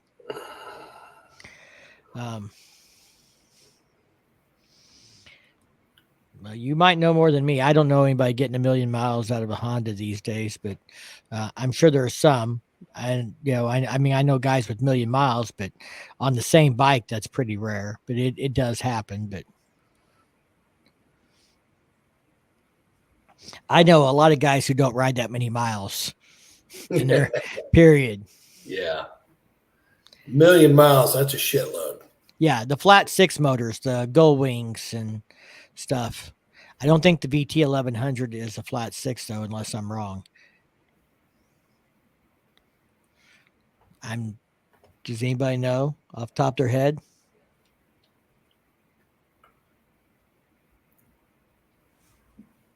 Just the engine, not motor anyway. Bad habit. I get a text from my dad later about that. Yeah, no, it's a knock on Charlie 1200. I was thinking it was a V twin. Yeah, I've seen 500,000 on a gull wing and the motor never cracked open. Yeah, I think the flat sixes get a lot more miles, but I think I've not seen any V twins getting 250,000, but I'm not saying it can't happen. Yeah.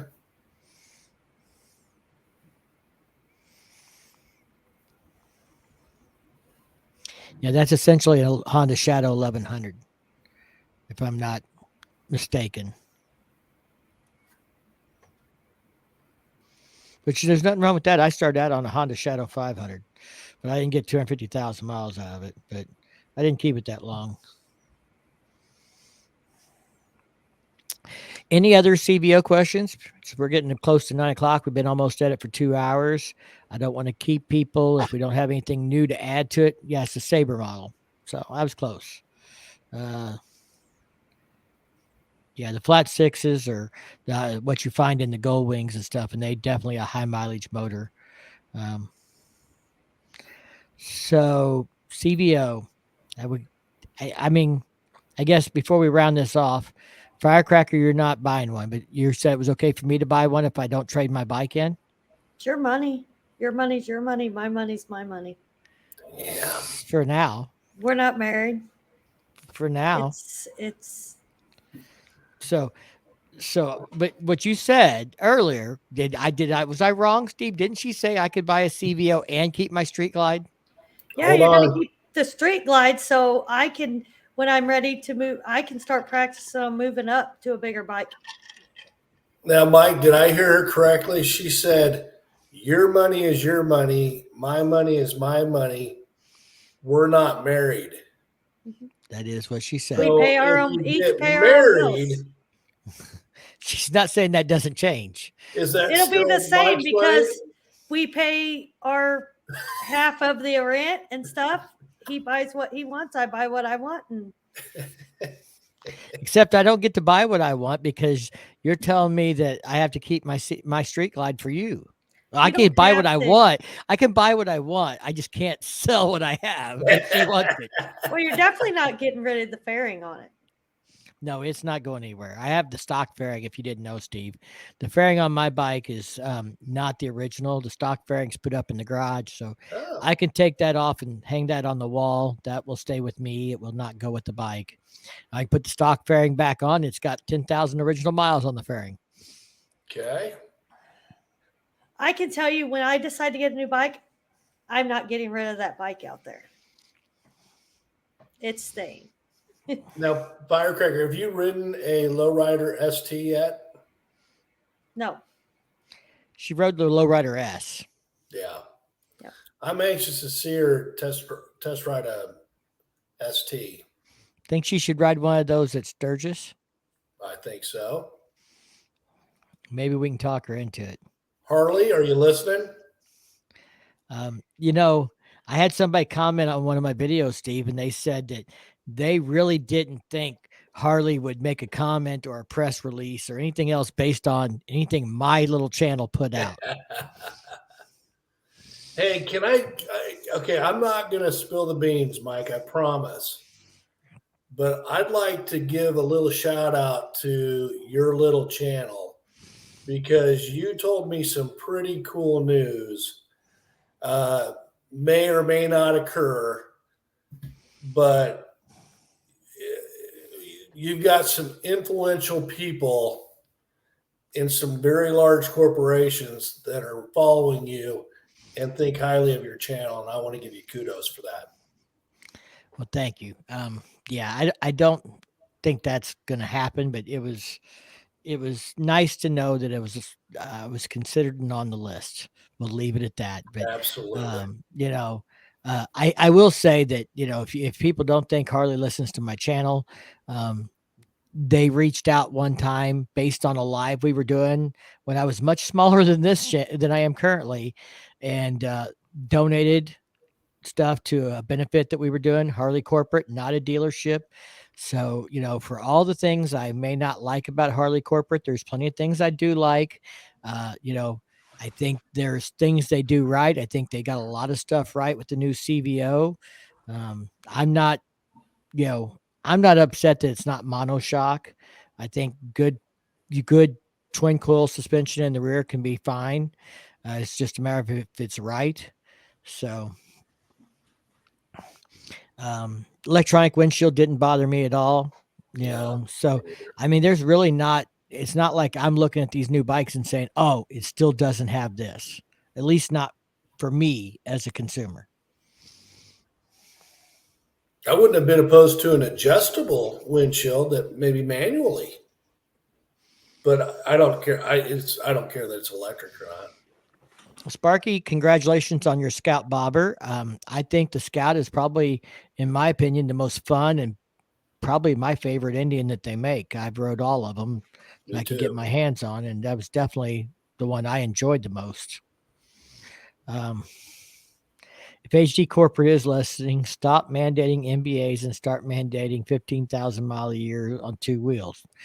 So in other words, put riders in the decision-making seats instead of business people. And the problem is the board is MBAs and they don't see it the same way. And that's the only way that's going to change is if more people buy stock so that they're not, I mean, I think it's 78% of Harley Davidson is now owned by institutions, investment firms, things like that.